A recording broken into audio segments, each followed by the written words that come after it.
Mesdames et messieurs, merci beaucoup de votre présence. Et je remercie surtout les intervenants, les chercheurs de renom, universitaires, les spécialistes et personnalités qui sont acceptés d'apporter sur leur éclairage sur la question de quel avenir pour Palestine, Al-Quds, Jérusalem, comme vous pouvez l'appeler, l'essentiel pour faire une analyse scientifique sur le sujet. Je profite de cette occasion aussi pour remercier Son Excellence, Monsieur l'ambassadeur de Tunisie, les corps diplomatiques de l'ambassade d'Algérie, d'Iran, de Turquie, de Russie et aussi le corps diplomatique de Tunisie. Comme vous le savez, dans nos différentes conférences que nous organisons avec les ambassadeurs, nous avons déjà organisé avec l'ambassadeur de Russie, l'ambassadeur de la Chine, l'ambassadeur de Turquie. Bientôt, on va organiser, c'est le 9 mois de mai, on va organiser une conférence avec son Excellence, Monsieur l'ambassadeur de l'Inde, concernant la 75e anniversaire de relations entre la France et l'Inde. Et nous espérons, Monsieur l'ambassadeur de Tunisie, s'il souhaite, si son agenda lui permet, qu'il pourra intervenir sur les relations diplomatiques Tunisie, l'Europe et la France. Et nous sommes à votre disposition, le moment où votre agenda vous permet. Notre colloque d'aujourd'hui, nous avons 2 séances. La première qu'on va organiser tout à l'heure. La deuxième séance, ce sera présidée par Monsieur le recteur Jean-François Dumont, professeur de l'Université de la Sorbonne et vice-président de l'Académie de géopolitique de Paris. Chaque intervenant, il intervient pour 15 minutes, mais nous avons un projet pour développer et diffuser sur notre revue géostratégique les analyses complètes et traditionnelles. Comme vous le savez, nous avons déjà publié 60 numéros de géostratégique. Et en ce qui concerne la première séance, je suis, comme intervenant, je dois intervenir sur la politique de la France en Palestine. Au Moyen-Orient, c'est notamment l'effacement de l'acteur français par l'investissement massif des Américains qui a déséquilibré au profit du gouvernement d'Israël une situation conflictuelle récurrente et explosive.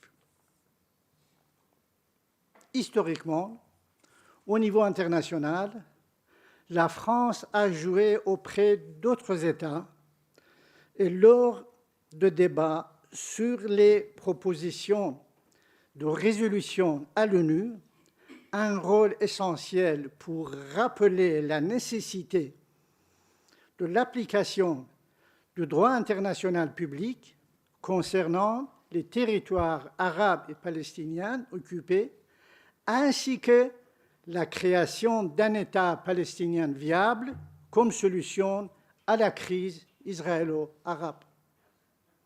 En effet, la France a régulièrement agi en vue d'une solution au conflit israélo-palestinien, et ce, dès la première résolution du Conseil de sécurité de l'ONU sur le sujet. La langue française a soigneusement exprimé par sa précision toute latine.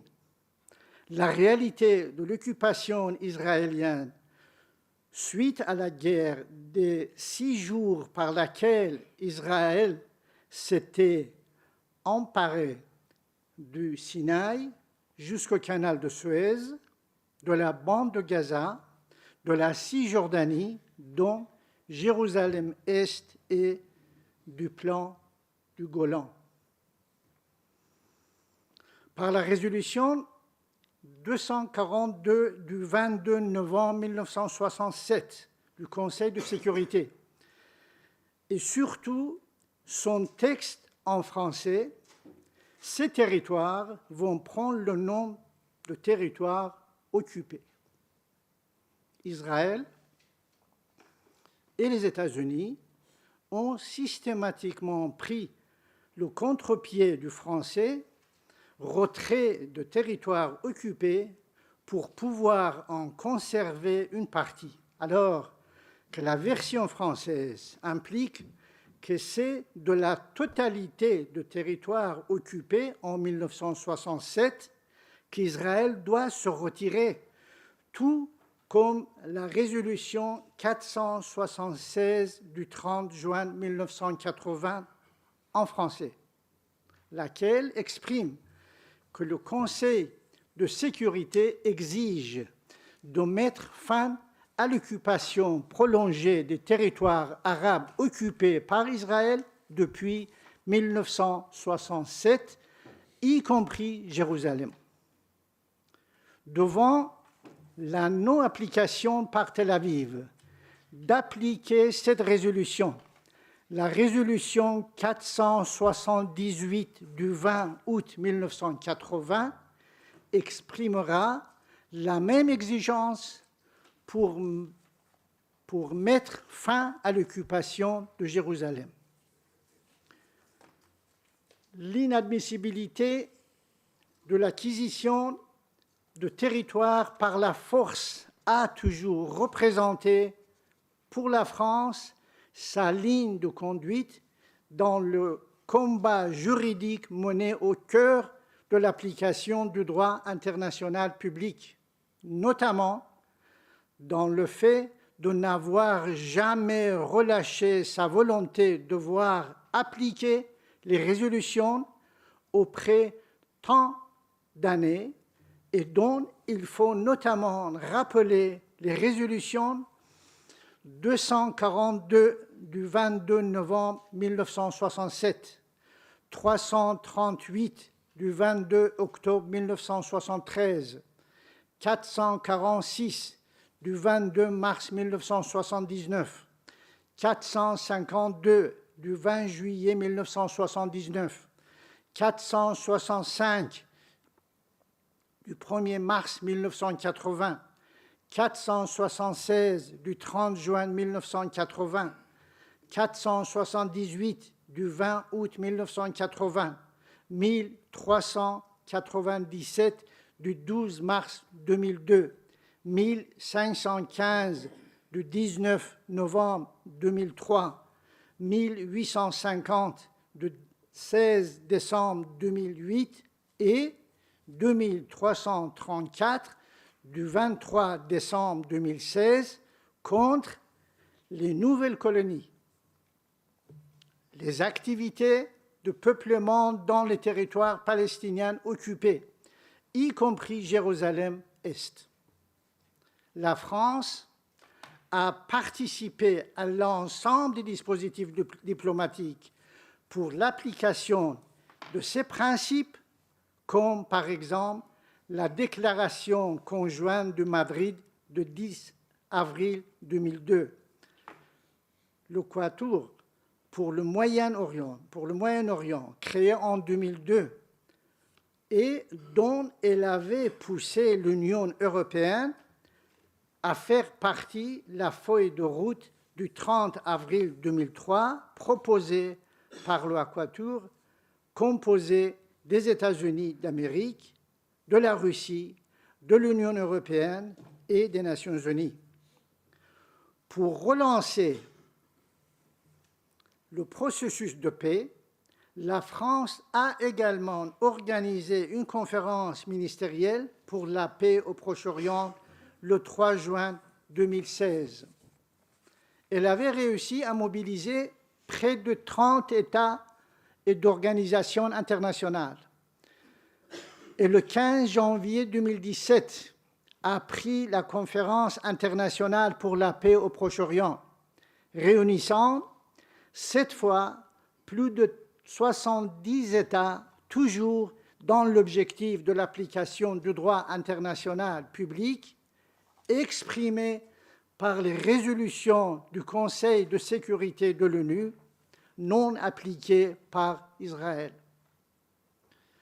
Cette constance a pu, par le passé, être payante, comme lors de l'abstention américaine du 23 décembre 2016 pour la résolution 2334, où le président Obama choisit de ne pas opposer son veto à la condamnation par le Conseil de sécurité de toutes les mesures visant à modifier la composition démographique, le caractère et le statut de territoire palestinien occupé depuis 1967, y compris Jérusalem-Est, notamment la construction et l'expansion de colonies de peuplement, le transfert de colons israéliens, la confiscation de terres, la destruction de maisons et le déplacement de civils palestiniens en violation du droit international humanitaire et des résolutions pertinentes. Et le constat avec une vive préoccupation que la poursuite des activités de peuplement israélien mettait gravement en péril la viabilité de la solution des deux États fondés sur les frontières de 1967. À New York, le 28 octobre 2002, la représentante permanente adjointe chargée d'affaires de la France auprès des Nations Unies intervenait au Conseil de sécurité sur le Moyen-Orient pour rappeler la position française demeurait inchangée quant à la nécessité impérieuse de respecter le droit international et particulièrement droit international humanitaire. Elle ajoutait, nous le savons, l'une des causes profondes de cette constance de violence, c'est la poursuite de la politique de colonisation illégale au regard du droit international et qui assure un règlement politique du conflit israélo-palestinien. Elle met en péril la possibilité d'une solution à deux États. Dénonçant la violence croissante des colons, ils ont appelé à la fin avec la nécessité que les responsables doivent répondre à leurs actes devant les autorités compétentes. La France condamne fermement l'avancement des plans d'extension, de création de colonies, et notamment dans la zone E1. C'est une zone ultra sensible à l'est de Jérusalem, une importante colonie de Cisjordanie. Elle condamne les évictions de familles palestiniennes, elle condamne les démolitions. La représentante française appelait également à suspendre les évictions et les démolitions qui constituent des violations de la 4e Convention de Genève. Elle indiquait enfin que la montée des tensions s'explique également par les difficultés croissantes de circulation et d'accès des Palestiniens dans les territoires occupés. Ces restrictions, qui s'appliquent également aux étrangers qui séjournent en Cisjordanie, ne sont pas acceptables, ajoute-t-elle. La France invite donc l'ensemble des membres du Conseil à contribuer activement à la reprise du processus de paix. Se tenait prête pour sa part à y contribuer aux côtés de ses partenaires, comme elle l'a réaffirmé à plusieurs reprises. Toujours au niveau diplomatique, si le 31 octobre 2011, la Palestine est devenue le 195e membre de l'UNESCO, si le 29 novembre 2012, elle fut admise en tant qu'État observateur non membre au siège des Nations Unies, et le 1er avril 2015, la Palestine est devenue le 123e membre de la Cour pénale internationale de La Haye, ce fut beaucoup en raison de l'implication diplomatique et juridique française. Au regard de l'évolution politico-diplomatique de ces 20 dernières années, durant lesquelles les équipes gouvernementales françaises ont progressivement laissé dépérir tout l'acquis que la France avait fondé sur sa politique arabe et le respect du droit international au profit d'un alignement sur la vision anglo-saxonne, très simplifiée, des enjeux moyen-orientaux systématiquement favorables aux intérêts israéliens. On se rend compte combien manque à l'équilibre stratégique et humanitaire du monde la position et l'autorité française traditionnelle, dont on doit espérer au plus vite le retour sur la scène internationale pour le règlement de la paix et de la justice apportée au peuple palestinien. Je vous remercie de votre attention.